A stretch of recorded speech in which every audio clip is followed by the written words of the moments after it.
제가 그 목사님한테 3일간 보너스 시간에 목사님 꼭 와서 설교를 좀 해달라고 해서 제가 고민을 했어요. 무슨 말씀을 전할까. 사순절 기간 동안에 여러분들이 오랫동안 교회를 나오지 못하고 집에서 예배드리고 그렇게 하던 시간 속에 이렇게 사순절 기간 동안 특세를 또 이렇게 했는데 여러분이 이런 계기를 통해서 내 예배가 회복되고 하나님의 예배의 자리에 내가 나아가는 습관이 살아나시길 바래요. 그래서 여러분들이 이 사순절 기간 동안 마음을 작정하고 기도할 때 모두가 다 기도 응답받는 축복의 주인공 되기를 바랍니다. 그래서 제가 오늘 그걸 생각했어요. 그러면 어떻게 하면 축복의 주인공이 될까? 어떻게 하면 기도 응답을 받을까? 그 비법을 제가 알려드릴게요. 이렇게 귀하게 이제 시작된 예배니까 그 비법을 알려드리는데 양 목사님은 항상 말하지만 쉽고 간단하게 가르쳐 준다는 거. 그래서 아주 쉬우면서도 아주 중요한 것을 제가 두 가지를 알려드리려고 그래요. 아침 저녁으로 이 두 가지만 맨날 체크만 하고 있으면 여러분은 모두가 다 사순절 지나면서 간증의 주인공이 되고 정말 기적의 주인공이 될 줄로 믿습니다. 그래서 이 두 가지는 아주 간단하고 여러분도 다 알고 있는 이야기예요. 그런데 알고 있지만 그것이 내 습관이 되지 못한 거예요. 첫 번째입니다. 내가 응답받는 비법, 내가 축복받는 비결. 첫 번째입니다. 방향 설정을 잘해라. 내 방향 점검. 뭐다? 방향. 방향은요 두 가지 방향이 있어요. 뭐 여러 가지 있는 것 같아도 딱 두 가지예요. 하나는 본질이고 하나는 현상이에요. 내가 본질을 따라가느냐 본질을 향하느냐 현상을 따라, 이 두 가지예요. 자, 그러면 나는 지금 여러분이 이제 축복받는 비법입니다. 내가 방향을 설정 잘 점검을 해야 하는데 내 방향이, 내가 지금 걸어가는 이 발걸음이, 내가 바라보고 있는 이 시선이, 내가 갖고 있는 내 몸의 방향이 현상을 따라가냐 본질을 따라가냐 하는 겁니다. 사람은요 생각을 하면 그 다음에 나오는 게 뭐죠? 말이에요. 말. 생각했다 해서 금방 행동 안 가. 내가 말해. 나 내일 이번 특세는 내가 꼭 성공할 거야. 나 진짜 교회 가고 싶어서 내가 진짜 성전에서 하나님 앞에 예배 드려야지 하는 생각이 내한테 와요. 그러면 뭐라 그래요? 집에 가서 여보 우리 이번에 특세하자. 우리 꼭 가서 성공하자. 우리 간증의 주인공 되자 하고 말이 나와요. 얘들아 우리 이번에는 한번 특세를 해보자. 집사님 같이 합시다. 권사님 우리 권사잖아. 이번에 특세 우리가 모범이 됩시다. 이렇게 말이 나가. 말이. 생각이 나오면 그 다음에 말이 나오고, 말이 나오면 그 다음 뭐 나와요? 행동이 나와. 행동이 나오면 이것이 반복되면 뭐가 된다? 습관이 된다. 그러면 이 습관은 뭐를 만들어내? 기적을 만들어내고 열매를 거두죠. 역사를 이루고 내가 정말 하나님의 인도하심에 내가 간증의 주인공이 되는 겁니다. 자, 그러면 생각이 1번, 2번이 뭐예요? 말, 3번이 행동, 4번이 습관, 5번이 열매예요. 자, 그러면 1, 2, 3, 4, 5 중에 우리 그리스도인들이 범하는 함정이 어디서? 우리 그리스도인들이 빠지는 함정이 어디요? 1번이요, 2번이요, 3번이요, 4번이요, 5번이요. 어디? 몇 번이요?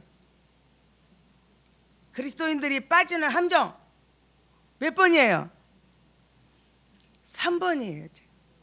우리 그리스도인들은요, 신앙인들이 참 생각할 때 정말 말을 잘해. 그러니까 우리요 저기 이렇게 새벽에 오신 분들, 또 오늘 이 새벽에 깨서 그 유튜브 앞에 있는 분들은요 다 생각이 훌륭해요. 착해요.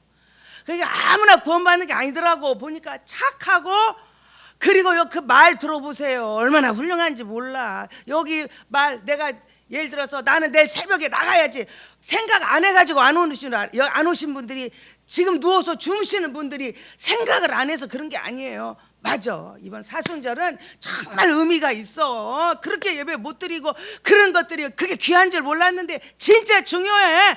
내가 꼭 해야지 하고 생각을 하셨을 거라 이거지. 그분이요 또 말도 했을 거야. 나도 이제 이번에는 꼭 할 거야 라고. 그런데 뭘 못하는 거예요? 행동을 못해요. 일어나지를 못해요. 내가 발걸음을 교회를 향하여 내 딛지를 못하는 거예요. 자, 우리가 이렇게 우리가 행동이 정말 내 어떤 방향을 향하여 가는 것은 정말 내가 어디에 발을 이렇게 딱 내딛느냐, 이거는 진짜 중요한 거예요. 엄마 꽃게가 자녀들을 쫙 한 줄로 세웠어요. 그리고 쭉 얘들아 서봐라 딱 세웠어요. 그리고 엄마가 강의를 하는 거예요. 얘들아 너의 자세를 꼿꼿이 해. 걷는 게 그 강의를 하는 거예요. 자세를 꼿꼿이 해. 그리고 어깨를 쭉 펴. 그리고 시선을 정면을 향해서 딱 바라봐. 그리고 도도하게 걷는 거야. 그리고는 엄마가 강의를 열렬하게 강의를 했어요. 그랬더니 애들이 자 자세 펴고 어깨 펴고 고개 들고 그리고 눈을 앞에 향하고, 그랬더니 애들이 다 어떻게 걸어요? 다 이렇게 옆으로 걷고 있는 거예요. 그게 아니고 앞으로 가라고, 앞으로 정진하라고 엄마가 10번을 토하고 강의를 했어요. 그런데도 애들은 계속 옆으로 걷고 있는 거예요. 그러니까 나중에는 한 놈이 그러는 거예요. 그러면 엄마가 한번 보여줘 보세요. 그래 알았다, 내가 가르쳐. 똑바로 보래. 그거 엄마가요 딱 자세를 꼿꼿이 하고 어깨 쭉 펴고 정면을 향해서 걷는데 엄마도 역시 옆으로 걸어. 왜 그럴까요? 왜 그러지? 예? 그들의 발이, 꽃게의 발이 옆으로 향해 있기 때문에, 아무리 생각을 좋게 하고 아무리 정답을 말해도 그의 발걸음이 옆을 향하고 있기 때문에 그 꽃게는 옆으로 갈 수밖에 없다. 어떤 사람이 천국에 갔어요. 갔더니 거기에 가보니까 웬 버섯이 막 쫙 깔려 있는 거예요.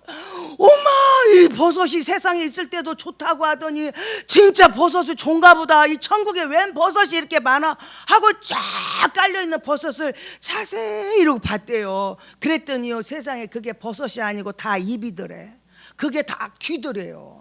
좋은 말만 하고 좋은 말만 들은 귀하고 입만 천국에 왔고 나머지는 다 천국에 오질 못한 거예요. 이거는 그냥 하나의 이야기입니다. 이야기. 여러분, 우리가 어떻게 생각하고 어떻게 말하는 것 아주 중요합니다.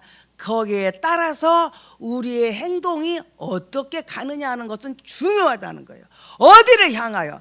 내가 아무리 새벽 예배를 나가고 싶다고 결심을 하고 생각을 하고 말을 선포했어도 내 발이 교회를 향하지 않으면 내 삶은 아무것도 아니에요. 그냥 입하고 생각하고만 천국에 가는 거지요. 아무리 내가 좋은 생각을 하고 좋은 말을 하고 좋은 교육을 받았어도 내 발이 옆을 향하고 있는 한은 나는 옆으로 갈 수밖에 없다는 거죠. 오늘 여러분들이 신앙생활에 아주 기본적인 거, 아주 축복의 주인공이 되는 비법, 응답받는 비법, 내가 지금 향하고 있는 내 이 발걸음이 어디를 향하여 걷고 있느냐, 이 방향은 너무 중요한 거예요. 세상을 향하여 가는 내 발걸음은 아무리 내가 좋은 생각을 해도 세상에 빠질 수밖에 없고, 내가 정말 아무리 내가 열악한 환경에 있다 할지라도 내 발걸음이 주를 향하여 내가 옮겨지 갈 때 하나님은 축복의 주인공으로 나를 쓰시는 줄로 믿습니다. 여러분, 그릇 있잖아요. 그릇. 비가 아무리 쏟아져도 이 그릇을 엎어놓으면 물은 한 방울도 들어갈 수가 없어요. 근데 아무리 작은 그릇이라도 열어놓을 때 그 그릇에는 작지만 조금이라도 물은 쌓이게 된 거죠. 자, 우리는 생각합니다. 그릇이 크냐? 얼마나 그릇이 크냐? 아우, 그 조그마한 그릇으로 뭐해? 우리는 그릇이 크냐 작냐를 따져. 그런데 크고 작고가 문제가 아니에요. 큰 문제는 뭐예요? 아무리 큰 그릇이라도 엎어놓으면 그 물은 한 방울도 안 들어간다는 거예요. 이 그릇이 하늘을 향하여 열려 있느냐, 이 그릇이 땅을 향하여 엎어져 있느냐는 방향이 중요하다는 거예요. 크고 작고는 많이 받냐 적게 받냐 차이지. 그러나 중요한 것은 내가 어디를 향하여 있느냐, 하늘을 향하여 있느냐, 내 발걸음이 땅을 향하여 있느냐에 따라서 그 그릇은 그 물이 담기고 안 담기고 하는 거죠. 우리가 축복받는 거 비법 딱 한 가지, 얼마나 간단해요. 내가 세상을 향했던 내 발걸음이 어디로? 주께로 돌아오면 되는 거예요. 주를 향하면 돼요. 내가 오늘 또 시작하는 내 발걸음이 어디를 향하여 가고 있느냐, 방향이 너무 중요해요. 두 번째는 이제 비법 두 번째입니다. 위치 파악입니다. 어려워요, 쉬워요? 정말 방향 점검하고 내가 지금 어디 서 있지? 내가 있는 여기가 현 주소가 어디야? 내 위치를 파악하면 그냥 끝나는 거예요. 누가복음 15장 11절 이하를 보면은 탕자 이야기가 나와요. 탕자 이야기가 나오는데 이 탕자가 아까 일본에서 말하는 방향 점검할 때 어디로 지금 갔어요? 본질이에요, 현상이에요? 이 탕자가 가는 방향은 현상이에요, 현상. 거기만 가면 나는 모든 쾌락은 거기 다 있을 것이다. 거기만 가면 정말 나는 정말 성공가로 나는 올라갈 거다. 나는 부귀 영화를 누리고 내가 마음껏 내가 하고 싶은 일들이 다 이루어질 거다. 그리고 아버지한테 재산을 나눠달라고 합니다. 이것만 가지고 가면 나는 내가 하고 싶은 거 다 할 수 있다. 나는 정말 넓은 세상에서 날개를 피고 살 것이다 라고 생각하고 아버지 품을 떠납니다. 자, 그런 세상을, 현상을 향하여 간 이 탕자의 발걸음이 어디로 갔어요? 세상으로 갔어요? 현상을 따라 갔어요? 근데 그가 지금 서 있는 주소는 뭐예요? 그에게 찾아온 것은 절망과 배신과 굶주림과 죽음의 공포, 그리고 그가 정말 그렇게 될 줄 알았던 거는 신기루였다는 거예요. 이 탕자는 헛되고 헛된 것만을 찾아서 그가 나갔어요. 현상을 쫓아간 그 탕자는 그곳에 모든 만족과 기쁨과 행복이 있는 줄 알았는데 이 탕자가 서 있는 그 위치는 쥐엄 열매도 제대로 마음껏 못 먹고 나는 이렇게 이제 줄여 죽는구나, 죽음의 공포 속에 서 있게 된 거예요. 이것이 현상을 따라간 사람의 결과입니다.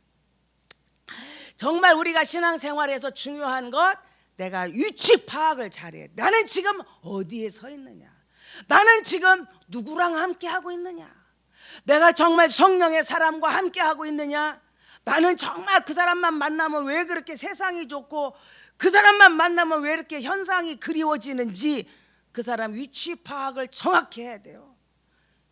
암탉이, 제가 어렸을 때 엄마가 계란을 이제 닭이 알을 낳잖아요. 그러면 이제 그걸로 이렇게 바구니다 모으시더라고요.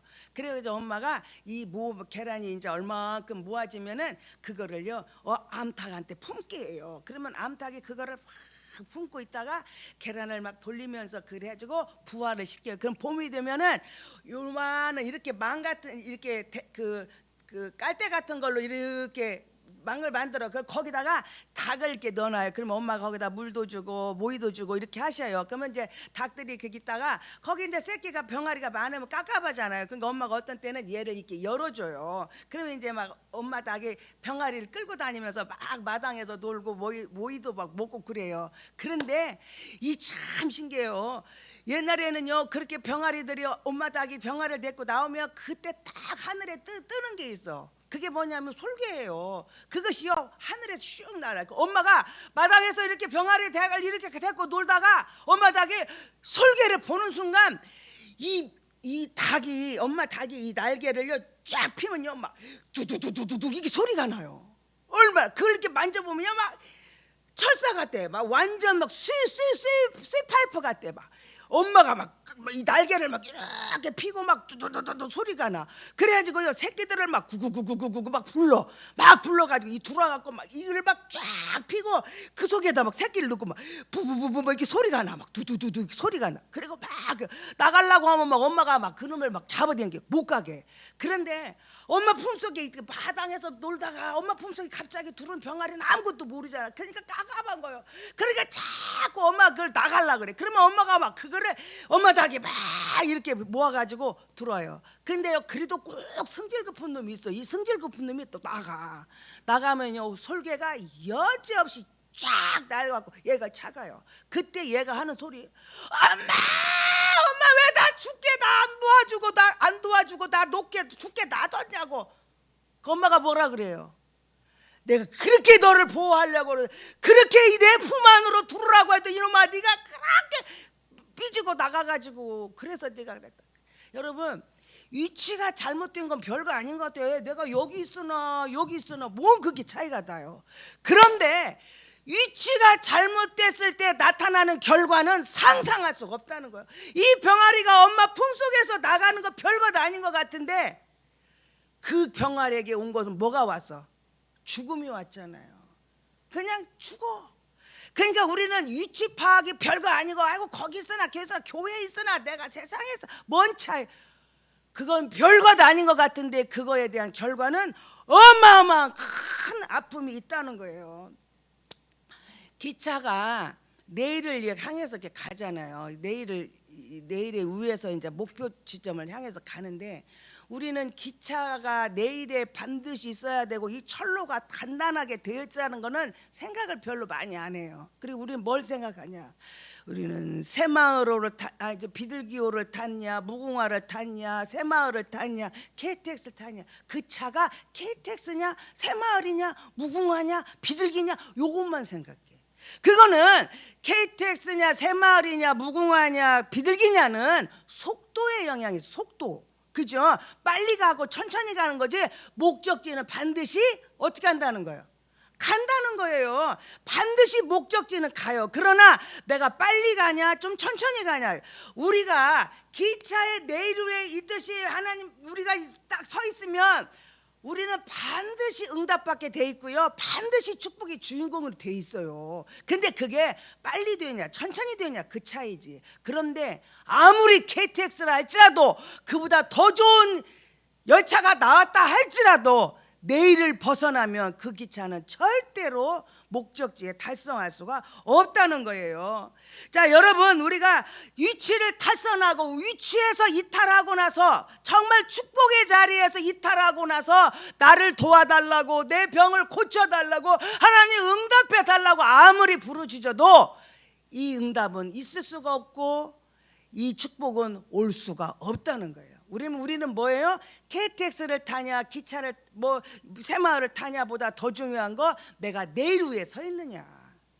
그럴 때 하나님은 반드시 더디든 빨리든 응답의 주인공이 되고 축복의 주인공이 될 줄로 믿습니다. 탕자가 생각을 해요. 나는 이제 여기서 줄여 죽는구나, 쥐업 열매도 제대로 못 먹고 죽는구나 할 때 제가 묵상을 해봤어요. 이 탕자가 하나님한테 기도를 했을까요? 안 했을까요? 여러분 생각 어때? 했을 것 같아? 안 했을 것 같아? 에이, 그 아버지 품을 떠나서 주는 거 뒤져야 당연하지, 나 같은 건 죽어야 한다고 그냥 아무 없이 그냥 삑 죽었을까요? 그렇게 했을까? 어떻게 했을까?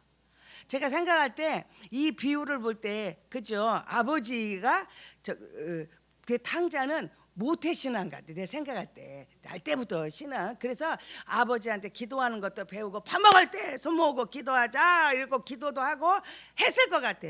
그런 밑에서 자랄 때 이 탕자가 지금 이제 죽음 앞에 서 있는 거예요. 쥐염멸 열매도 제대로 못 먹고 죽음 앞에 있을 때 이 탕자가 기도를 했을까 안 했을까 하고 생각해 보니 했을 것 같아요. 하나님 나 좀 살려줘요. 나 배고파 죽을 것 같아요. 굶어 죽어요. 나 좀 살려줘요. 그래서 이 탕자가 속으로만 기도한 것이 아니라 하나님 잘못했어요. 용서해 주세요. 나 좀 고쳐요. 먹을 것 좀 줘요. 그런 기도를 부르짖어 했을 것 같아.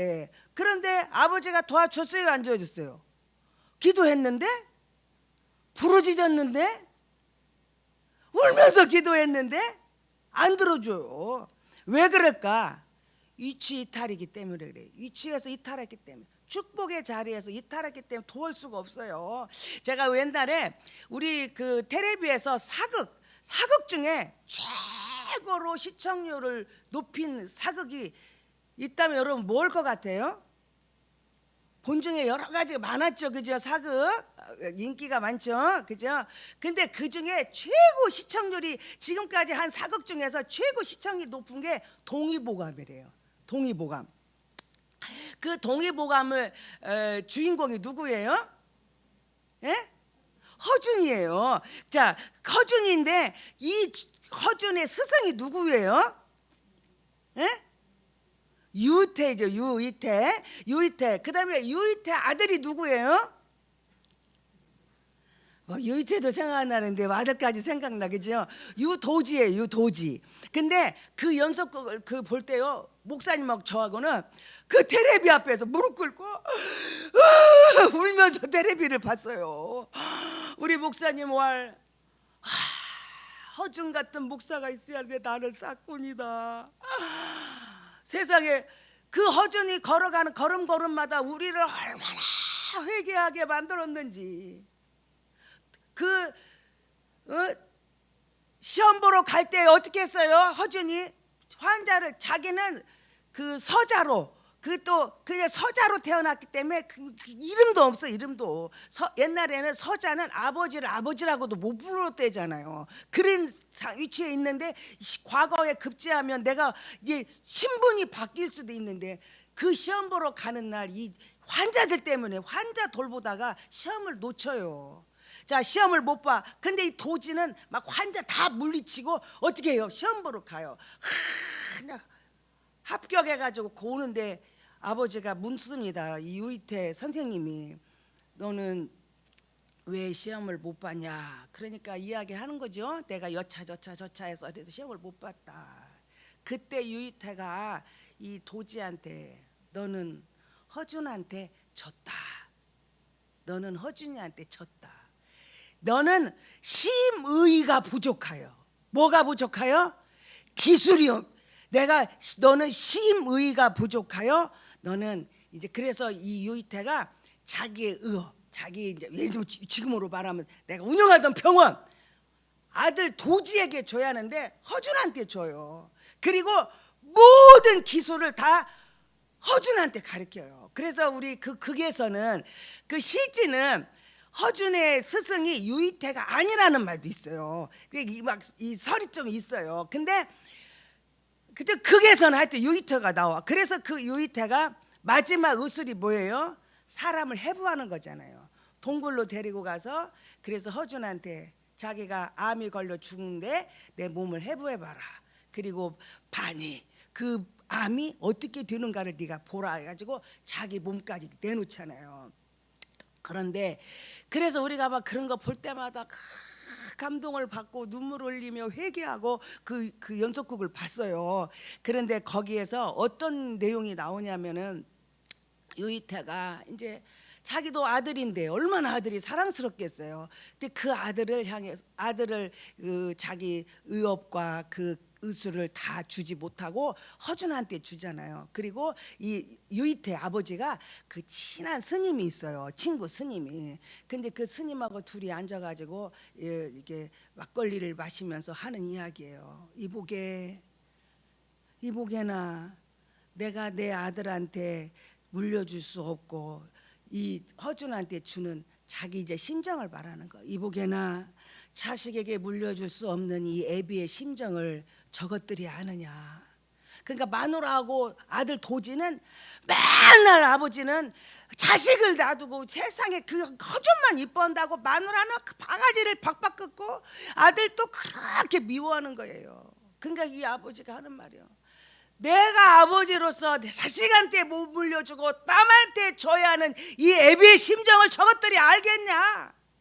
이 고백이 꼭 우리 하나님 아버지의 고백 같대.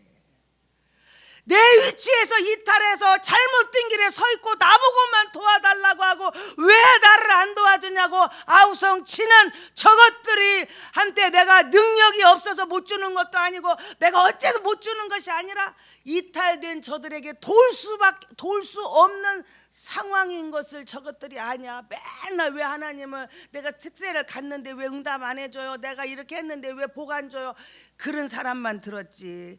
아버지의 마음에 위치를 이탈한 사람에게 주는 가진 아버지의 마음이 그 유이태한테서 제가 느낀 거예요.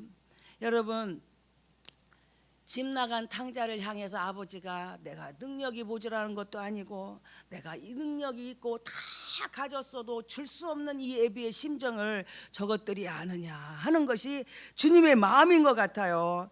하나님이 도울 수 없는 인생 딴 거 아니에요. 엄청난 뭔 잘못해도 안 도와주는 게 아니에요. 위치에서 이탈했기 때문에 그래요. 하나님이 응답을 못 해주는 인생 위치를 이탈했기 때문에 그래요. 그 이탈된 위치에서 제대로 된 자리로 돌아오는 역사가 있어야 할 줄로 믿습니다. 자, 하나님, 자, 이 탕자가 이제 쥐업 열매도 못 먹고 나는 여기서 줄여 죽는구나 하고 생각할 때 제가 아까 기도했다고 생각했다 했잖아요. 부르짖어요. 나는 이제 죽는구나. 그리고 기도하다가 생각을 해보니 참 기도는 중요한 거예요. 내가 위치 이탈했어도 기도가 되면 사는 것 같아. 기도하다가 생각을 해보니까 문득 생각이 나는 거. 나는 여기서 이렇게 굶어 죽게 생겼는데 우리 집에는 종들도 막, 우리 아버지 집에는 먹을 것도 많고 우리는 종들도 다 배부르게 먹는데 나는 이렇게 되는구나. 탕자가 그걸 깨달아요. 여러분, 아무리 아들이라도 위치가 이탈되어 돌 수 없는 자리에 있을 때 그 아들은 죽는 죽음의 공포를 느껴요. 그런데 아무리 종이라도 축복의 자리에 서 있으면 풍부한 먹을 것이 넘치는 삶을 살아요. 아들이냐 종이냐보다 중요한 거 내가 어느 자리에 또 있느냐, 이것도 굉장히 중요하다는 거. 아들이라도 마음껏 주고 싶은 아들이라도 도울 수 없는 아비의 마음, 마음껏 축복하고 싶어도 해줄 수 없는 상황. 아들이라도 위치를 이탈하니까 굶어 죽는 죽음의 공포가 찾아왔고, 종이라도 아버지 품 안에 있는, 아버지 밑에 있는 종은 먹을 것이 풍부하더라 이거예요. 여러분, 내가 지금 어디에 있는가? 그래서 이 당자가 깨달아요. 기도하다 생각하니까 나는 아들인데도 이렇게 굶어 죽고 우리 종들은 우리 아버지 집에는 먹을 것이 풍성해서 잘 먹고 있구나 생각이 났어요. 그리고 이 당자가 한 것이 뭐예요? 내가 그토록 그리던 이 현상, 세상이 그렇게 좋은 줄 알았더니 이것이 아무것도 아니고 이것은 나에게 결국 가져온 거의 죽음의 공포구나. 그리고 이 아들이 어떻게 해요? 방향 전환을 해요. 어디로? 현상을 향했던 방향에서 본질의 방향으로. 그래, 현상에서 본질로 방향을 전환해요. 내가 아버지한테 돌아가리라. 방향을 아버지한테 가리라 하고 방향 전환을 해요. 현상에서 본질로 방향 전환을 해요. 그리고 그가 발을 내딛습니다. 아버지를 집을 향하여 발을 내딛어요. 다 남루한 모습을 하고 아버지 집을 향하여 발걸음을 옮길 때에 아버지는 그 아들을 환영하고, 자, 방향 전환이야. 내가 세상 현상을 쫓아가던 길에서 본질의 방향으로 방향을 전환하고 내가 있던 위치, 멸망의 자리, 정말 절망의 자리, 배신의 자리, 죽음의 공포의 자리에서 생명의 자리로 나를 발걸음을 옮기는 거예요. 그래서 현상을, 위치를 이제 바꾸는 거죠. 방향을 바꾸고 위치를 바꿔요.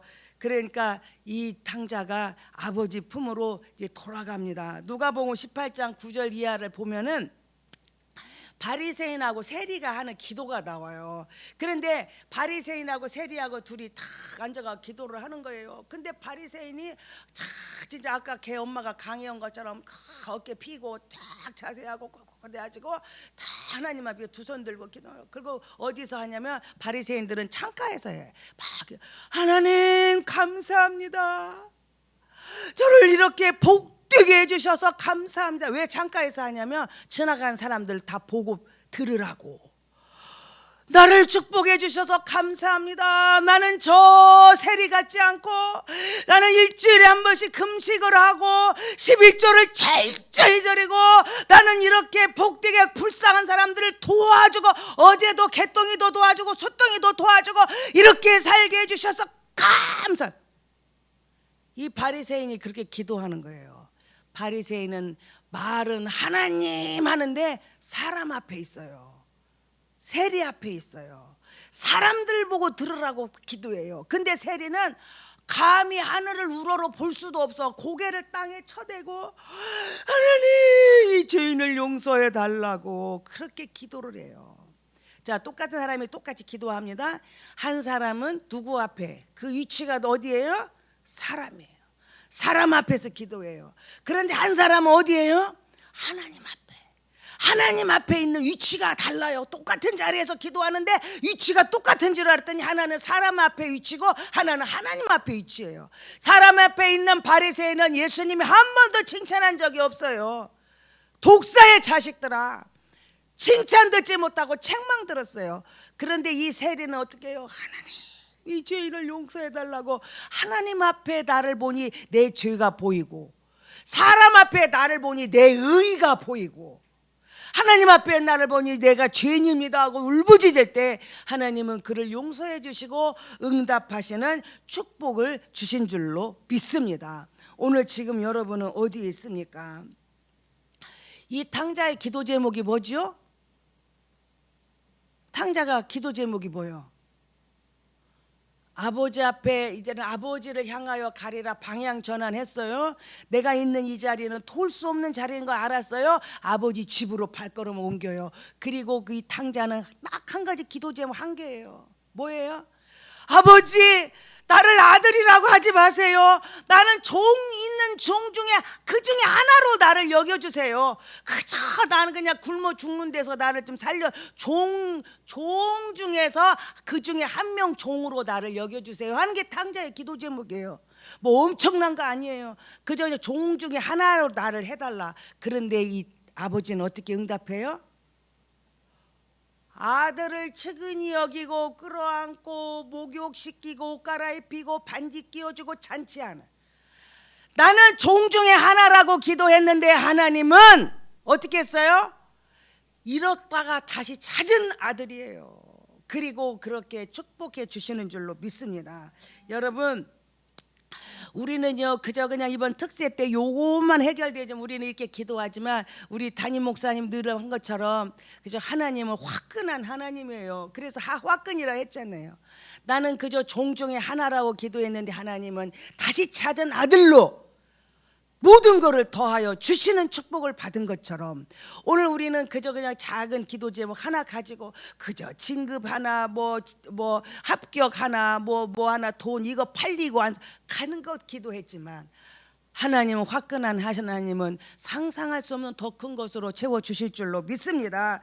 여러분, 그러면 내가 그 위치가 뭐냐? 내가 돌아오는 것 아버지 품으로, 내가 돌아오는 것 아버지 말씀 안에 내가 돌아올 때 하나님은 우리를 축복의 주인공으로 삼으시고 반드시 여러분의 방향에 바로 잡히고 여러분이 서 있는 위치를 잘 제자리에 올려놓으면, 그 말씀의 내일 위에 나를 올려놓으면 하나님은 여러분을 축복의 주인공으로, 기도 응답의 주인공으로, 역사의 주인공으로 여러분을 반드시 세워주시고 이끌어 주실 줄로 믿습니다. 그래서 오늘 또 우리는 점검해야 돼요. 나는 지금 어디를 향하여 내 발이 내가고 있느냐? 내가 어디를 향하여 내 발걸음이 출발하고 있는가? 아침마다 점검해야 돼요. 내가 지금 서 있는 위치는 어디냐? 내가 지금 있는 이 위치가 어디냐? 내가 말씀 위에 서 있느냐? 내가 해상의 현상 위에 서 있느냐? 나는 하나님 앞에 서 있느냐? 사람 앞에 서 있느냐? 내 위치를 점검하고 잘못된 위치를 제자리에 옮기고 잘못된 방향을 돌이켜 제대로 가면 우리는 기적의 주인공이 되는 거는 당연지사고, 하나님은 더 큰 것으로 내 기도 제목보다, 종 중에 하나였던 기도 제목보다 너는 잃었다가 찾은 내 아들로 주시는 응답이 여러분에게 차고 넘치시기를 주님의 이름으로 축원합니다. 기도하겠습니다. 하나님 아버지, 오늘 귀한 말씀을 보니 신앙생활 잘하는 비법이 복잡하고 어려운 건 줄 알았더니 아주 쉽고 간단해요. 내가 어디를 향하여 발을 내밀고 있는가를 점검하고 내가 지금 현재 서 있는데 현주소가 무엇인가를 점검하면 됩니다. 하나님, 이 간단하고 쉬운 것이 우리는 왜 그렇게 어려운지, 우리는 위치를 이탈해 놓고 하나님 안 도와준다고 원망만 하고 살았습니다. 이제는 하나님을 원망하기보다 내 위치를 잡는 우리 모습이 되게 하시고, 내가 현상을 쫓아갔던 내 발걸음을 본질로 돌이키는 역사가 있게 하여 주옵소서. 말씀의 내일 위에 오늘 또 올려놓고 우리 이 두 가지를 잘 점검하여 하나님의 축복의 주인공이 되는 기적을 경험하게 도와 주옵소서. 이제는 우리 주 예수 그리스도의 은혜와 하나님 아버지의 무궁하신 사랑하심과 성령님의 감동 감화 역사하심이 기적의 주인공, 축복의 주인공, 응답의 주인공 되기를 소원하는 사랑하는 성도들 머리 위에 이제로부터 영원토록 함께 하시기를 간절히 축원하옵나이다. 아멘. 다 같이 주여.